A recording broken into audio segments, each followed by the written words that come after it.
Hello my dear friends, कैसे हो आप? Lots of energy, excitement and motivation के साथ थोड़ा डर, टेंशन एंड घबराहट। दोस्तों, ये सारी चीज़ों को आप बाईपास करोगे तभी तो सीए एग्ज़ाम पास करोगे। दोस्तों, अब एग्ज़ाम के केवल कुछ ही दिन बचे हैं। इन बिटवीन नो आलस, no excuse, no other anything. आप लोगों को दोस्तों पढ़ाई पे फोकस करना है। ये 7 दिन 5 दिन का जो भी टाइम बचा है, ये टाइम को अगर आप मैनेज कर लेते हो, डैट मीन्स आप अपने किस्मत को चेंज कर लोगे। दोस्तों इसी के साथ आज हम लोग एक छोटा सा टॉपिक का रिवीजन करने जा रहे हैं, ई वे विल का।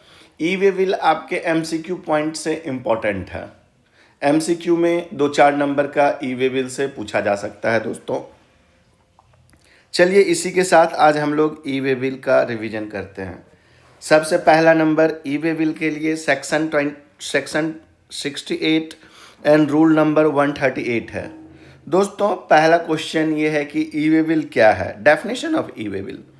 ई वे बिल एक इलेक्ट्रॉनिक डॉक्यूमेंट्स है। दोस्तों ई वे बिल एक इलेक्ट्रॉनिक डॉक्यूमेंट है जो जनरेट होता है जीएसटी पोर्टल पे, और ये मूवमेंट ऑफ गुड्स का एक एविडेंस होता है। दोस्तों ये मूवमेंट ऑफ गुड्स का एक एविडेंस होता है। E way bill is an electronic document generated on GST portal evidencing movement of goods. दोस्तों ई वे बिल को जनरेट करने का पर्पस क्या है? पर्पस ये है कि टैक्स पेयर अपने ट्रांजैक्शन डिटेल्स को अपलोड करते हैं कॉमन पोर्टल पे। दोस्तों टैक्स पेयर ट्रांजैक्शन के डिटेल्स को अपलोड करते हैं कॉमन पोर्टल पे। कॉमन पोर्टल जनरेट करता है डॉक्यूमेंट को, और उस डॉक्यूमेंट के थ्रू सप्लायर के, टैक्स पेयर के ट्रांजैक्शन डिटेल्स को ट्रैक एंड वेरीफाई किया जाएगा। दोस्तों कॉमन पोर्टल क्या है? GST portal. कहाँ पे ई वे बिल जनरेट किया जाएगा? ई वे बिल जो जनरेट किया जाएगा उसका वेबसाइट है www.ewaybillgst.gov.in। और किस फॉर्म में, जो फॉर्म में ई वे बिल जनरेट किया जाएगा दोस्तों, वो फॉर्म का नाम है फॉर्म GST EWB01। अब आप ई वे बिल अपने एंड्रॉयड ऐप से SMS के थ्रू या API के थ्रू, वेबसाइट के थ्रू आप जनरेट कर सकते हो ई वे बिल को।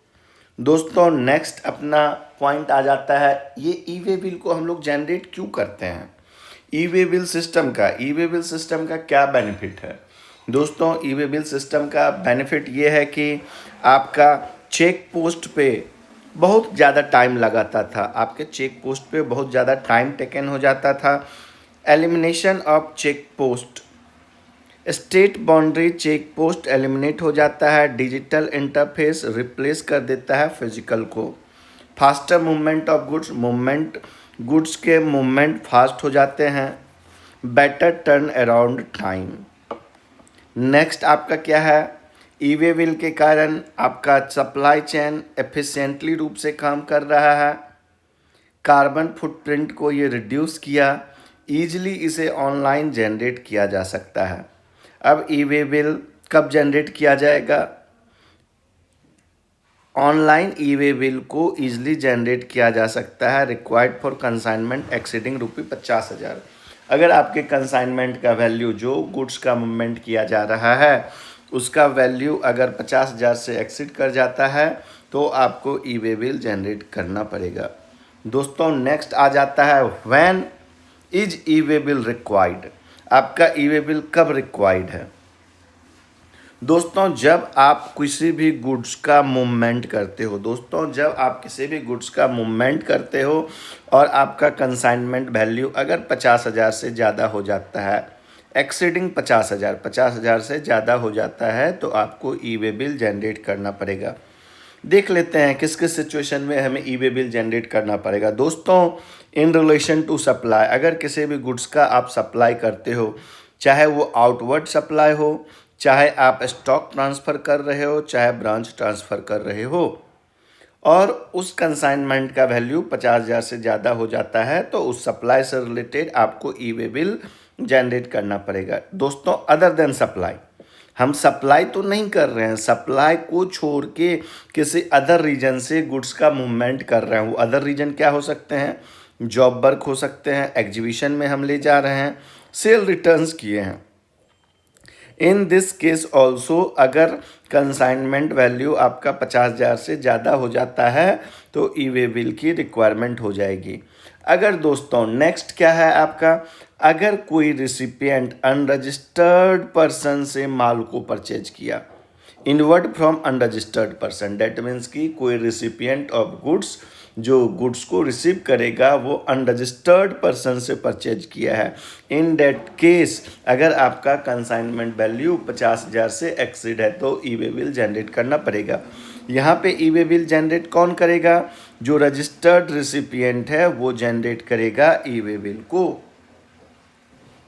दोस्तों, जो भी person registered person causing movement, वो मूवमेंट सपोज कीजिए कोई भी शिपमेंट को आप मूव कर रहे हो तो वो मूव करने का जो पर्सन जिम्मेदार है, अगर वो पर्सन रजिस्टर्ड है तो वो आपका ई वे बिल फिल करेगा। ई वे बिल में part A, E way bill के पार्ट ए में इंफॉर्मेशन को फर्निश करेगा।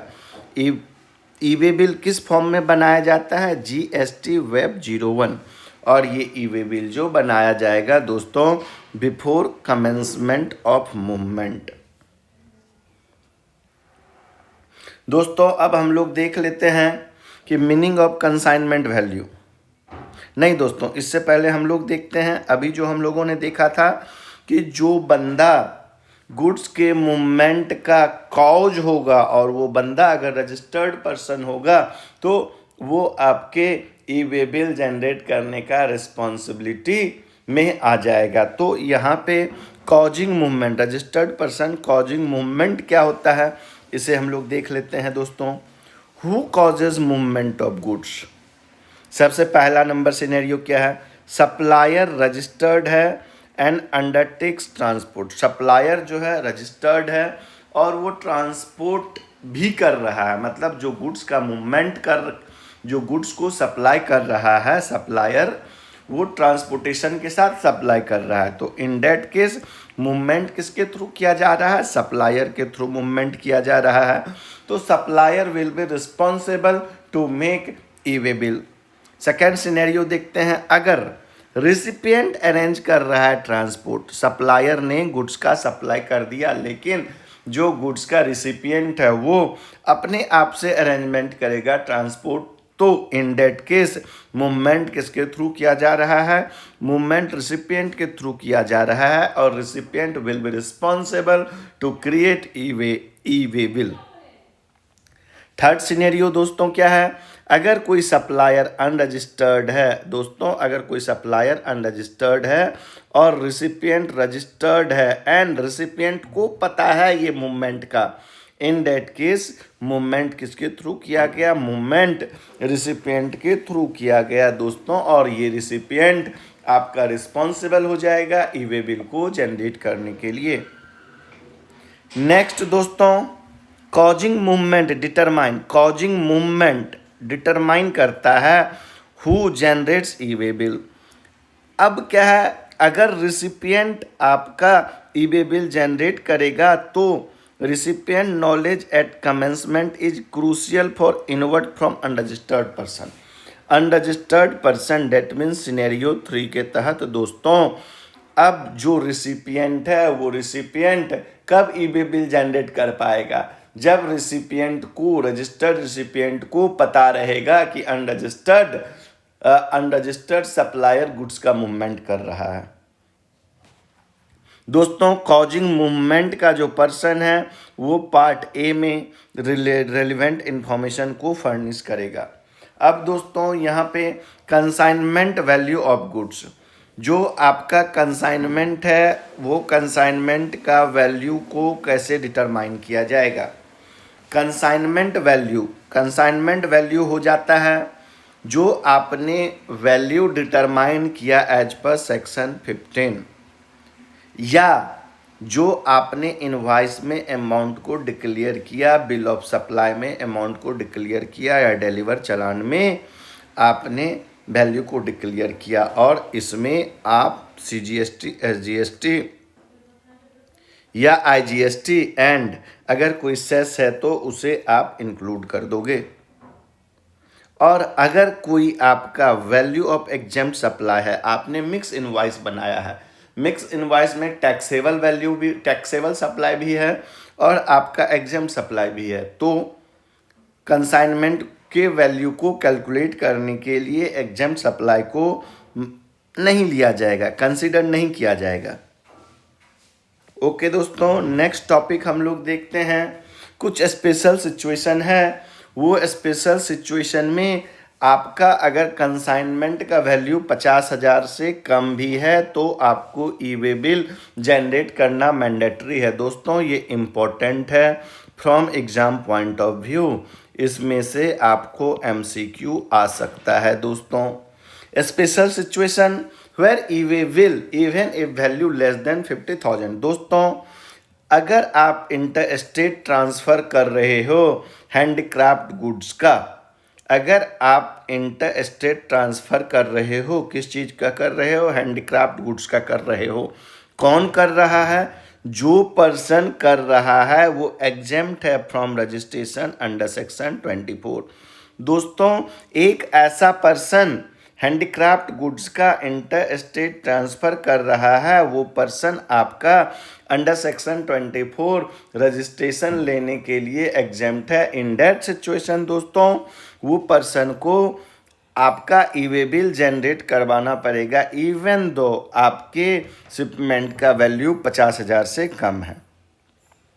दोस्तों इसमें कुछ कंडीशंस है। कंडीशन क्या है, हैंडक्राफ्ट गुड्स जो ट्रांसपोर्ट किया जाता है वो वन स्टेट या यूनियन टेरिटरी से अनदर स्टेट या अनदर यूनियन टेरिटरी होना चाहिए।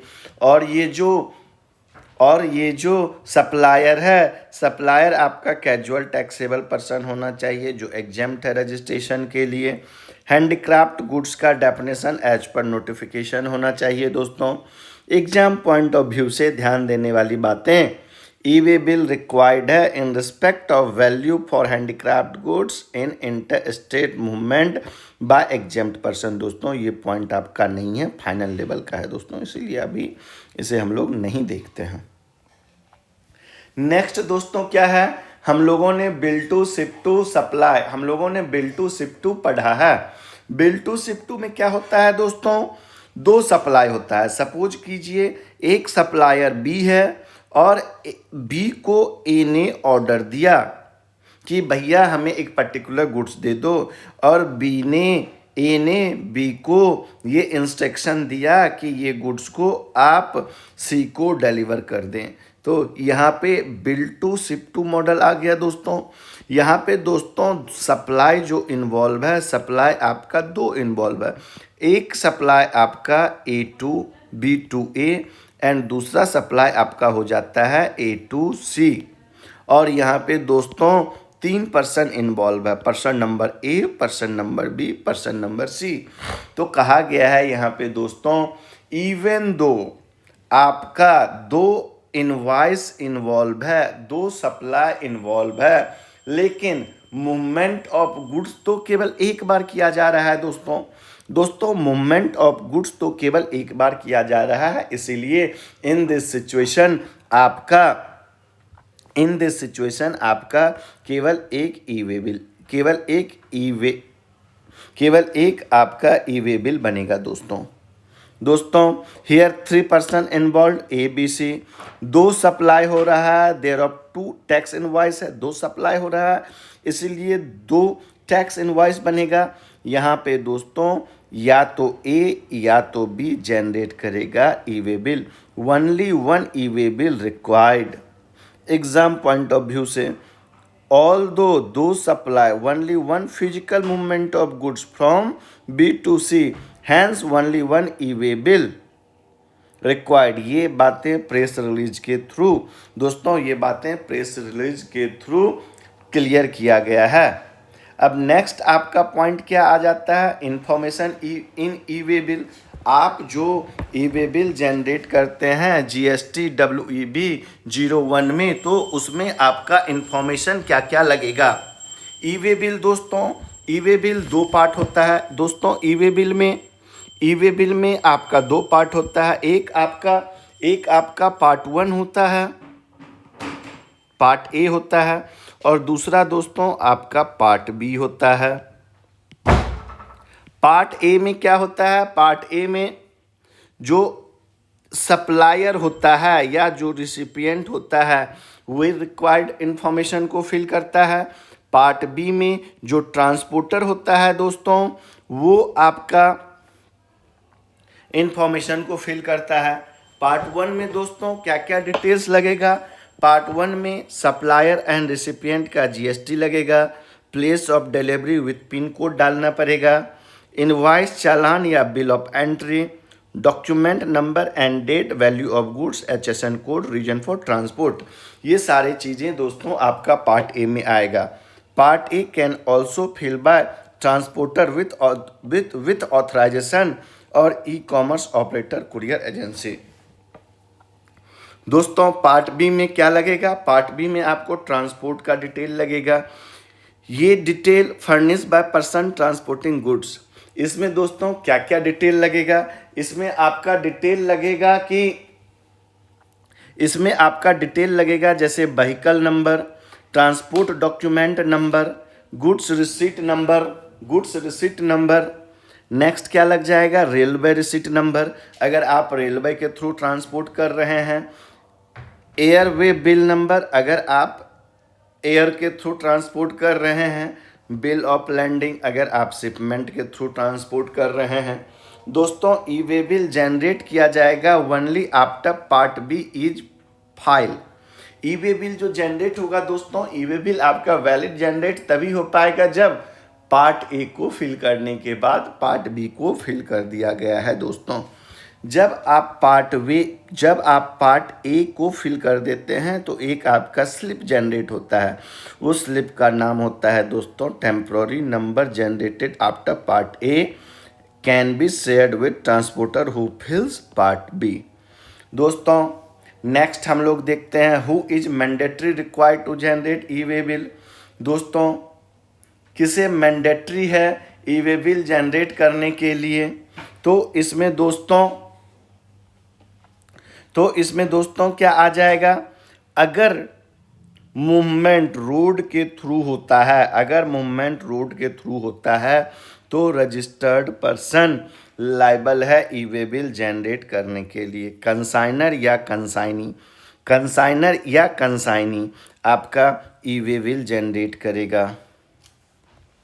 अगर रोड के थ्रू आपका मूवमेंट होगा, आपने ट्रांसपोर्टर को गुड्स हैंड ओवर कर दिया है कंसाइनमेंट के लिए, कंसाइनमेंट को आपने ट्रांसपोर्टर को हैंड ओवर कर दिया है। इन दैट केस गुड्स जो हैंड ओवर किया गया ट्रांसपोर्टेशंस के लिए, तो ट्रांसपोर्टर जनरेट करेगा ई वे बिल।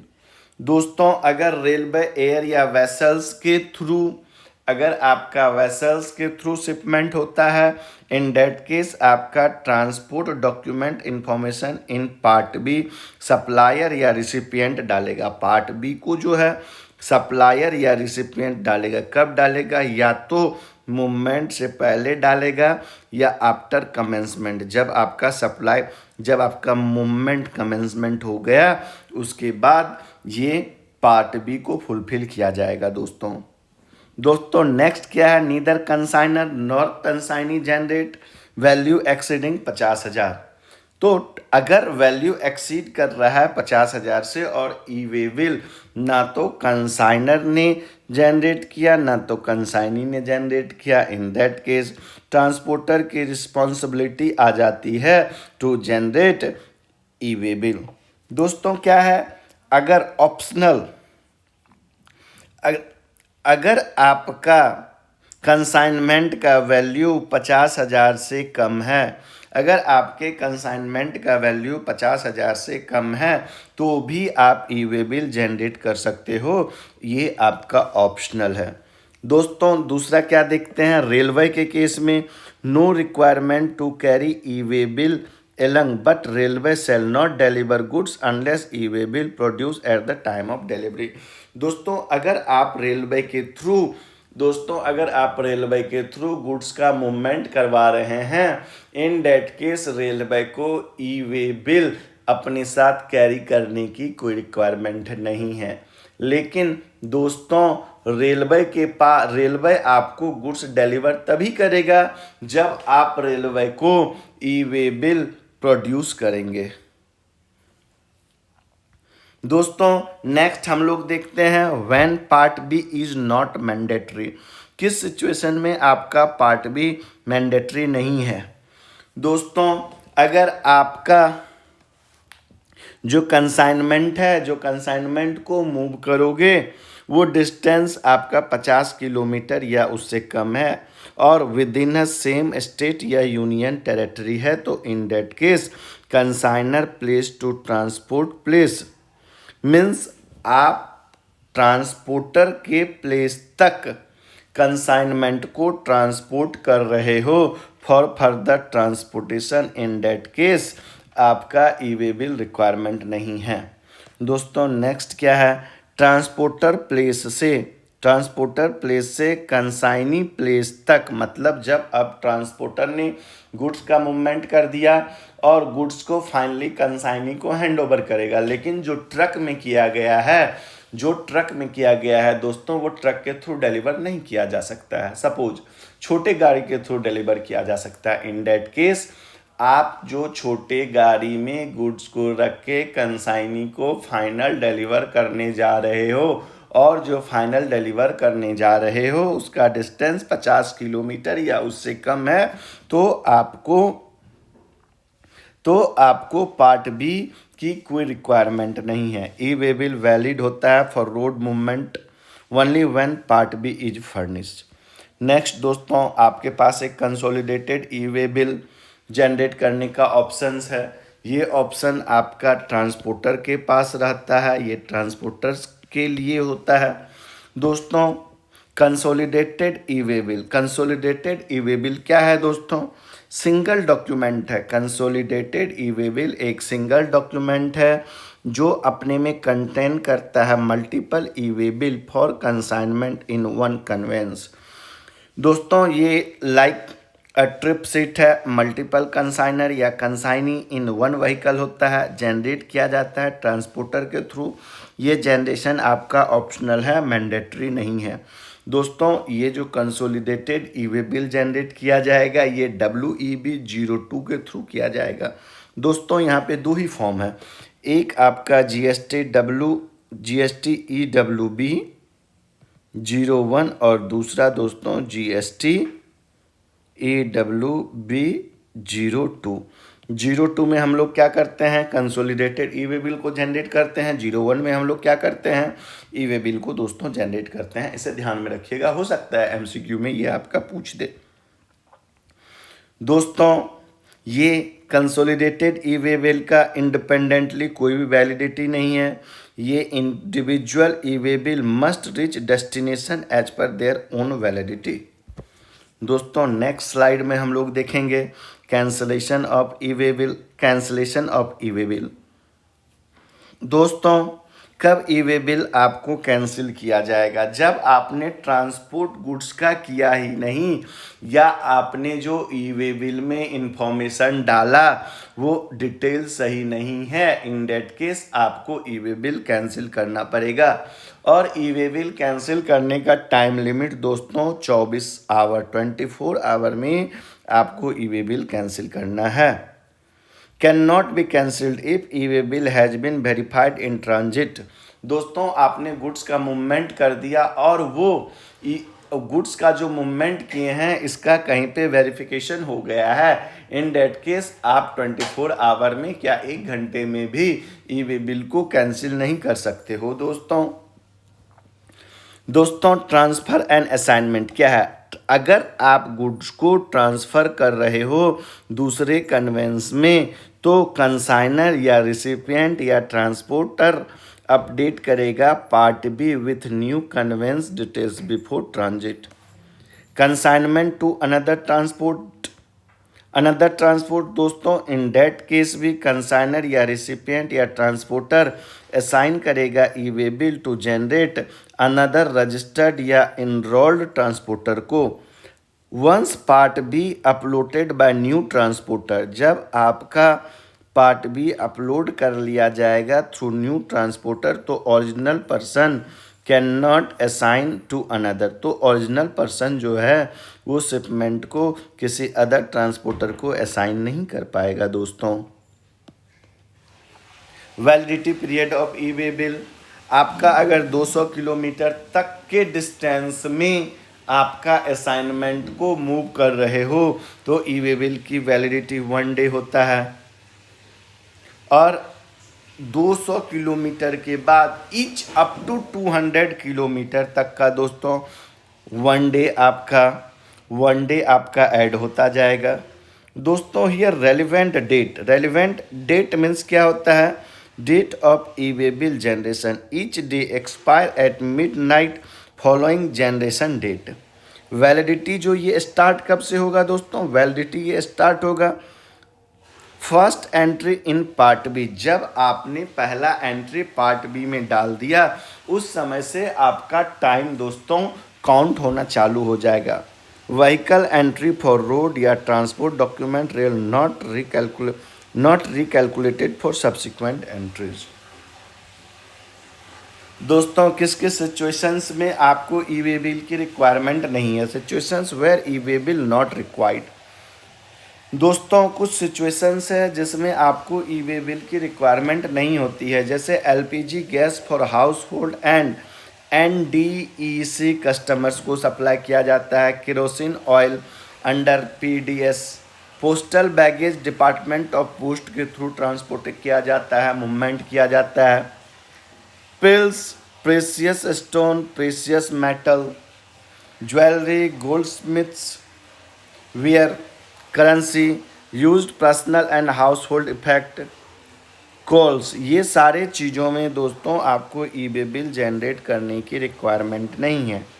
कुछ अदर एग्जेम्पशंस भी है, जैसे नॉन मोटरसाइज्ड कन्वेंस, आप जो मूवमेंट कर रहे हो गुड्स का वो मोटर के थ्रू नहीं कर रहे हो, आप साइकिल के थ्रू कर रहे हो, रिक्शा के थ्रू कर रहे हो, बुल कार्ट के थ्रू कर रहे हो, और आपका जो कंसाइनमेंट वैल्यू है वो कंसाइनमेंट वैल्यू 50,000 से ज़्यादा है, फिर भी आपको ई वे बिल जनरेट करने की रिक्वायरमेंट नहीं है दोस्तों अगर पोर्ट या एयरपोर्ट लैंड कस्टम से आईसीडी या सीएफएस को ट्रांसफ़र किया जा रहा है फॉर पर, इन दैट केस आपको ई वे बिल जनरेट करने की रिक्वायरमेंट नहीं है।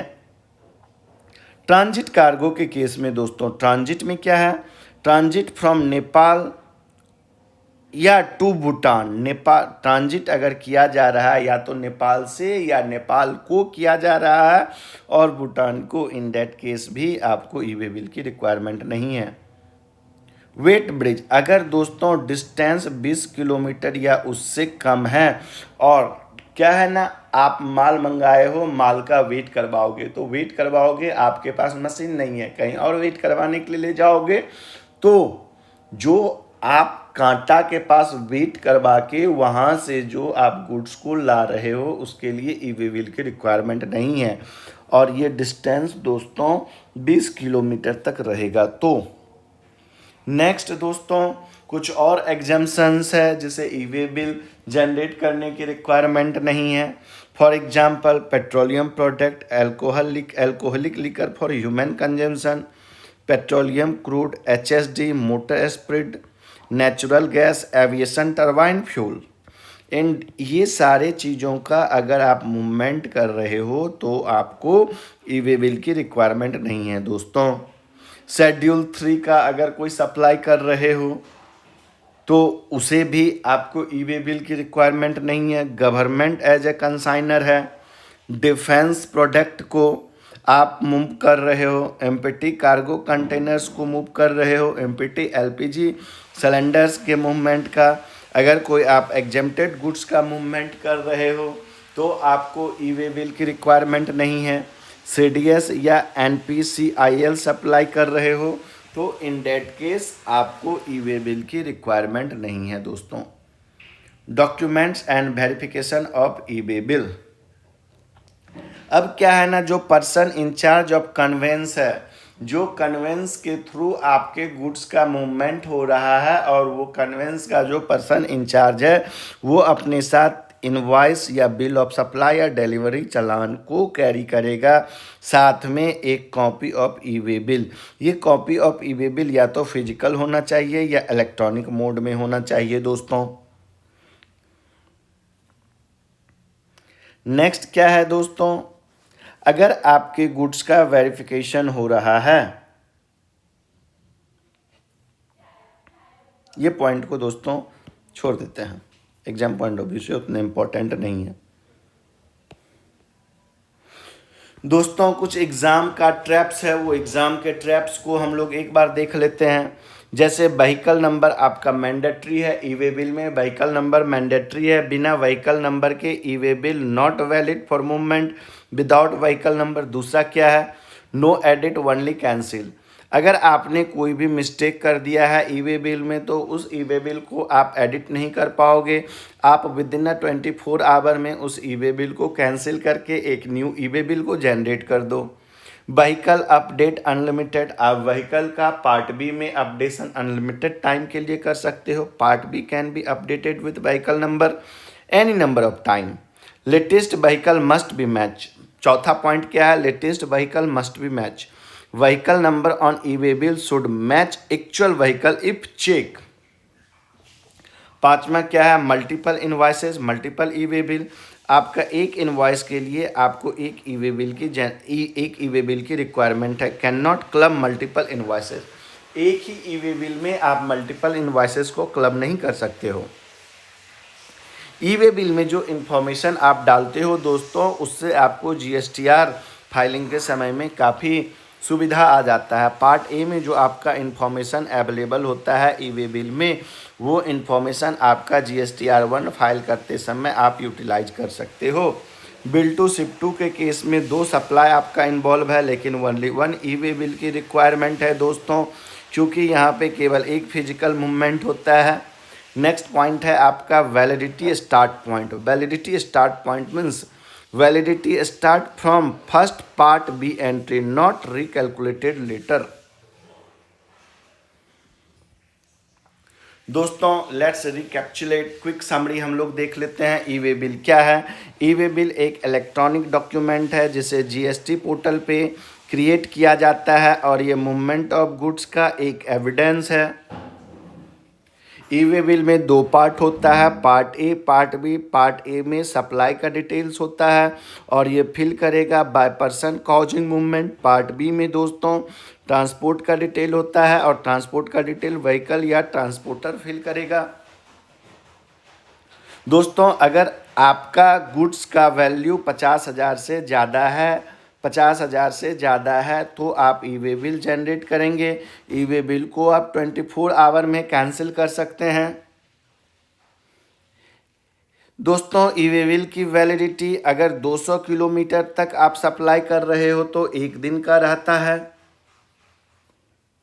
नेक्स्ट ई-वे बिल में 2 फॉर्म होता है, EWB 01, EWB 02। EWB 01 में आप ई-वे बिल को जनरेट करते हो, EWB 02 में आप कंसोलिडेटेड ई-वे बिल को जनरेट करते हो दोस्तों, और आप विद इन 24 आवर में ई-वे बिल को कैंसिल कर सकते हो। लेकिन ई-वे बिल को कैंसिल नहीं करोगे अगर रास्ते में आपके ई-वे बिल का वेरिफिकेशन हो गया है दोस्तों। ये ई-वे बिल वैलिड रहता है अक्रॉस ऑल स्टेट या यूनियन टेरिटरी इन इंडिया। दोस्तों इसी के साथ हम लोग ई-वे बिल चैप्टर्स को यहीं पे ओवर करते हैं। दोस्तों wish you all the very best for your exam. अगर आपको ये वीडियो पसंद आया तो प्लीज़ चैनल को सब्सक्राइब कीजिए, इस वीडियो को लाइक कीजिए। अगर CA इंटर के स्टूडेंट इसे देख रहे हो तो प्लीज़ आप कुछ कमेंट करें, इससे मेरा मोटिवेशन और बूस्ट होगा फॉर नेक्स्ट वीडियो। दोस्तों आज यहीं तक, फिर नेक्स्ट हम लोग मिलेंगे नेक्स्ट न्यू चैप्टर के साथ। तब तक के लिए wish you all the very best दोस्तों। थैंक यू दोस्तों, बाय बाय।